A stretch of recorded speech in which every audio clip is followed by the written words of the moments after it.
ഈ ചെണ്ടുമല്ലിക ഒരു 6 തൈ കിട്ടി നട്ടപ്പോഴേക്കും ധാരാളം പൂക്കൾ ഉണ്ടായി. ഇനി എൻ്റെ പച്ചക്കറി തോട്ടം കാണാം.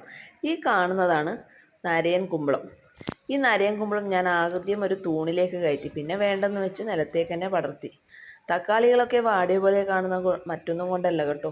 ഈ ചൂട് കാലത്ത് അത് ഇലയും മടക്കി വെച്ച് വെള്ളത്തെ സംരക്ഷിക്കുന്നതാണ്. അതിനൊരു താങ്ങായി ഞാൻ കൊടുത്തിരിക്കുന്ന ഈ വടി കണ്ടോ.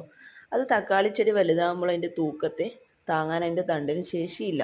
അതുകൊണ്ടാണ് ഈ തണ്ടിന് ബലം കൊടുക്കാൻ വേണ്ടി ഇങ്ങനെയൊരു കഷ്ണം കമ്പ് കൂടി കൊത്തിവെച്ച് കെട്ടിവെക്കുന്നത്. പിന്നീട് കാണുന്നത് കണ്ടോ, ഇതാണ് വഴുതിനത്തെ. ഇത് കുറച്ചുകൂടി ഉണ്ട്. എല്ലാം നട്ട് പൂ വിരിഞ്ഞ് വഴുതിനങ്ങ ഉണ്ടാവാൻ തുടങ്ങി. അതിൻ്റെ ഇടയ്ക്കൊക്കെ ഈ അടുത്ത കാലത്ത് ഞാൻ കുറച്ച് വെണ്ടത്തൈ നട്ടിട്ടുണ്ട്. ഈ നരയൻ കുമ്പളത്തെ ഞാൻ നേരെ ടെറസിൻ്റെ മുകളിലേക്ക് കയറ്റുകയാണ്. എന്താണെന്ന് കണ്ടറിയാം, എങ്ങനെയാണെന്നും കണ്ടറിയാം. ഇതെൻ്റെ ചെറിയ പച്ചക്കറി തോട്ടം. കക്കിരി, വെണ്ട, പയറ്, പച്ചമുളക് ഇതൊക്കെ ഈ തോട്ടത്തിലുണ്ട്.